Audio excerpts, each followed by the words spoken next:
So guys, ঘুরতে ঘুরতে কিন্তু চলে এলাম বরিশালে। আজকে আপনাদেরকে কীর্তনখোলা নদীটা, বিশাল নদী, বরিশাল মানেই কিন্তু নদী এলাকা। আজকে কীর্তনখোলা নদীটা কিন্তু ফুল রিভিউ করে আপনাদেরকে দেখাবো। তো গাইস, সাথে থাকুন। নদীটা রিভিউ করার আগে পুরা বরিশাল শহরটা ঘুরে আসি, চলেন।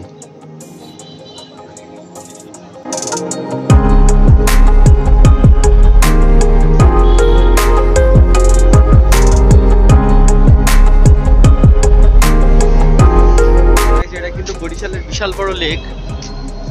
বরিশালের লেকের এখানে কিন্তু চলে এসেছি এখন, দেখতেই পাচ্ছেন আপনারা, বিশাল লেক।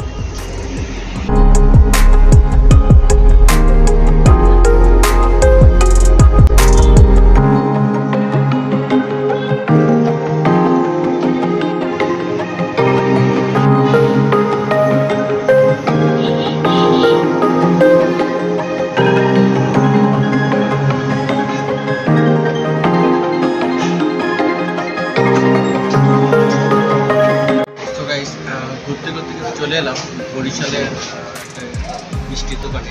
এটা হচ্ছে বরিশালেই কিন্তু অবস্থান করেছে মিষ্টির দোকানটা,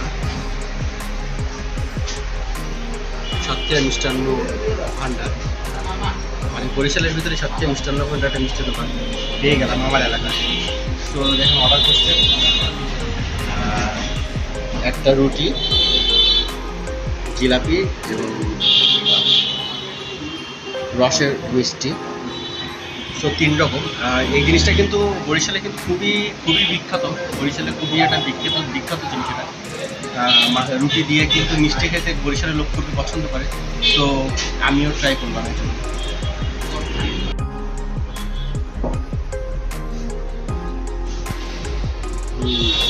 খুবই মজা, রিয়েলি গাইস, অনেক মজা, অনেক মজা। এবং এটা কিন্তু অনেক টাটকা। একটু আগে এই জিনিসটা মনে হয় আপনার ভাত হয়েছে, জিলাপিটা করা হয়েছে একটু আগে। অনেক টাটকা, মচমচে। এবং রুটি দিয়ে মিষ্টি দিয়ে খাবো এখন, কেমন লাগে টেস্টটা।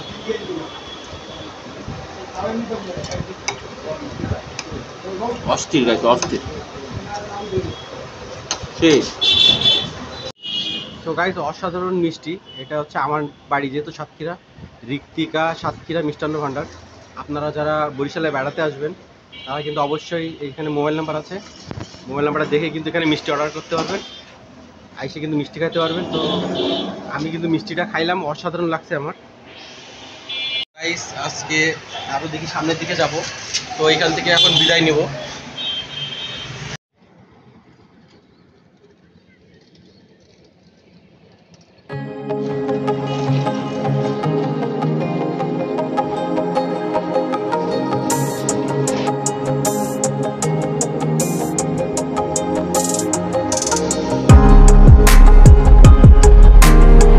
আমি এখন বর্তমানে আছি কীর্তনখোলা ব্রিজের ওপরে।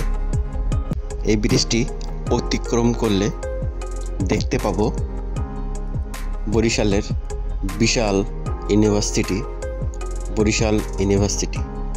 এবং ব্রিজটা অতিক্রম করার পরে ডান সাইডে দেখতে পারবেন বিশাল মেরিন একাডেমি।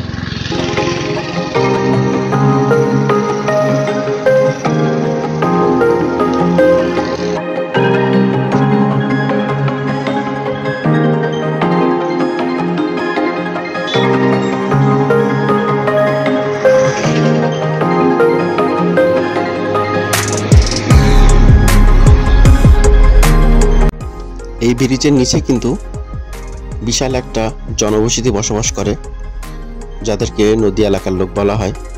মাছ ধরে জীবিকা নির্বাহ করাই এনাদের মূল কাজ। এই কীর্তনখোলা ব্রিজটি পার হওয়ার পরেই কিন্তু যেতে পারবেন কুয়াকাটা।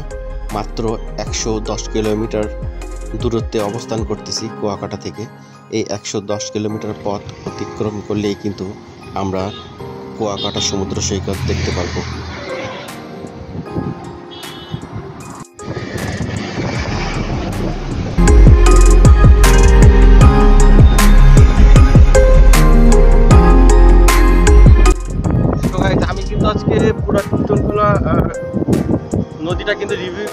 ব্রিজটাতে যাব। তো অপরূপ সৌন্দর্য এই কীর্তনখোলা নদীটা কিন্তু রিভিউ না করলেই নয়। ফুল ব্রিজটা কিন্তু আমি এখান থেকে হাঁটতে হাঁটতে কিন্তু ব্রিজের ওই মাথা পর্যন্ত কিন্তু যাবো। তো আমার সাথে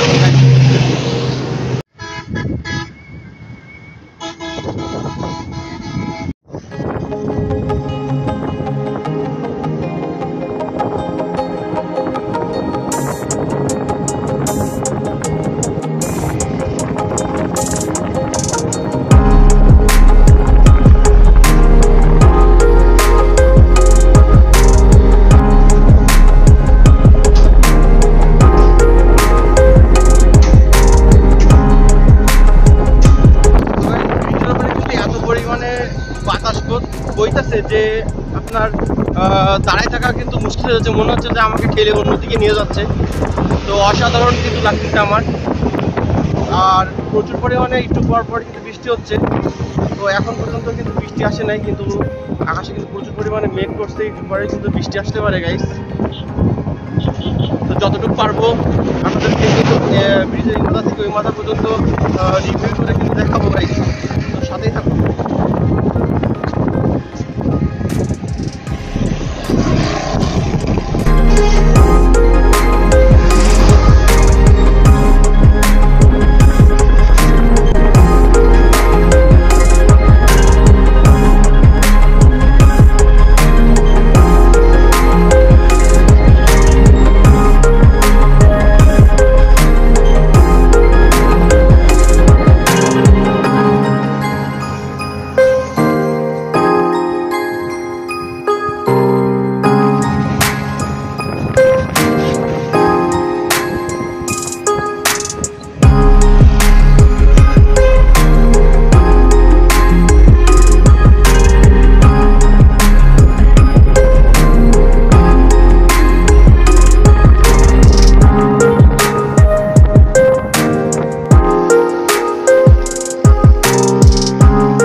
গাইস, কীর্তনখোলার এই নদীতে কিন্তু এখন জোয়ার ভাটা খেলছে।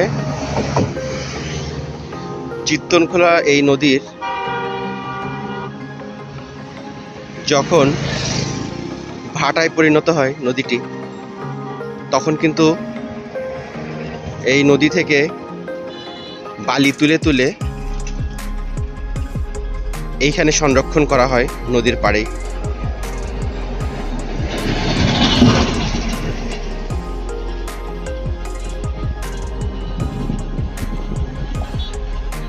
তারপর এখান থেকে বালি সংগ্রহ করে বিভিন্ন জেলাগুলোতে বালি ভালো একটা মূল্যে বিক্রয় করা হয়।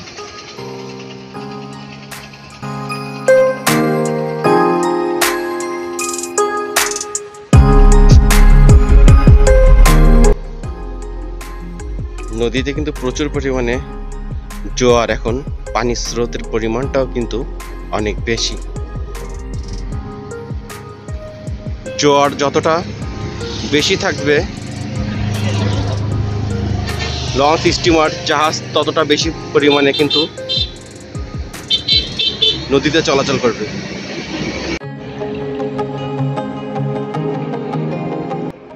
এটা কিন্তু সম্পূর্ণ নৌযাত্রা। নৌপথে কিন্তু তেল থেকে শুরু করে জ্বালানি তেল থেকে শুরু করে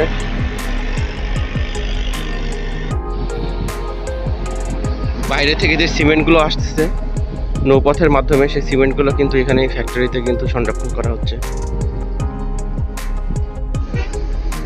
এই জোয়ারের সময় যদি আপনারা দেখেন তাহলে দেখতে পাবেন প্রচুর পরিমাণে জাহাজ কিন্তু চলাচল করতেছে এবং এখন নদীতে কিন্তু প্রচুর পরিমাণে পানি।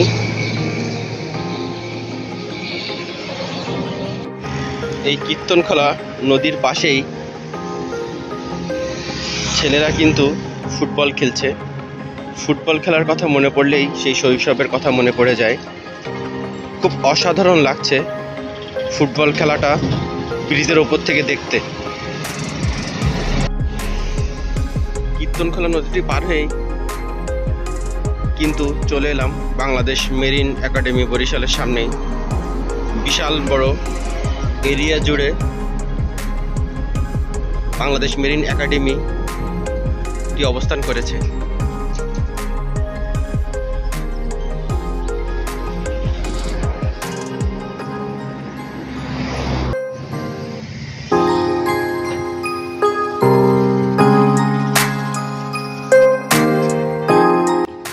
নদীর ওপরে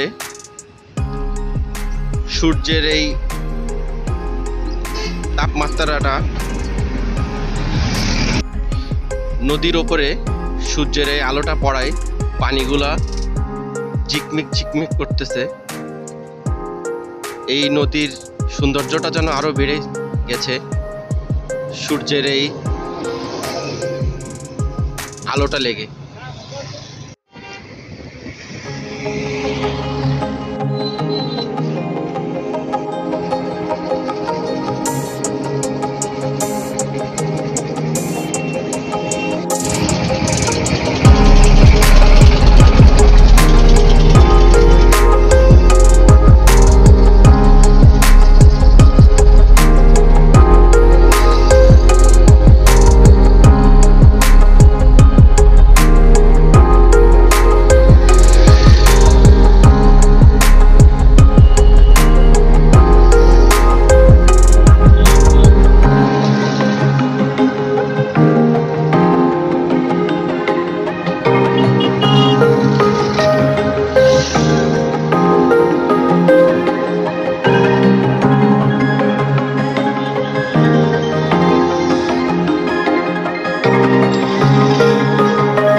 সো গাইস, আমি কিন্তু কীর্তনখোলা নদীর ঠিক মাঝ বরাবর দাঁড়িয়ে আছি এবং এই কীর্তনখোলা নদী থেকে কুয়াকাটা মাত্র 105 কিলোমিটার। 105 কিলোমিটার পথ অতিক্রম করলেই আপনি দেখতে পারবেন কুয়াকাটা।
কার্গোটা যাচ্ছে, এটি হচ্ছে কয়লার কার্গো এমভি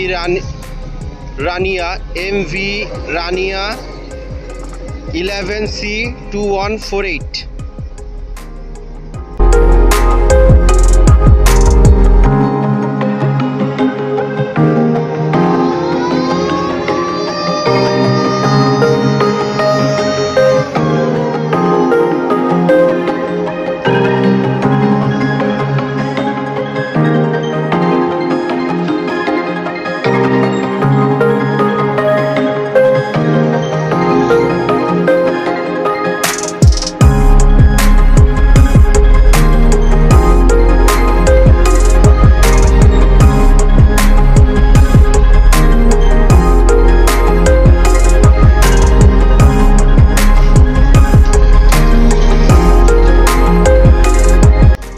খোলা এই নদীটি পার হওয়ার পরেই কিন্তু দেখতে পারবেন ডান পাশে অবস্থান করেছে বাংলাদেশ মেরিন একাডেমি বরিশাল এবং বাম পাশে বরিশাল ইউনিভার্সিটি।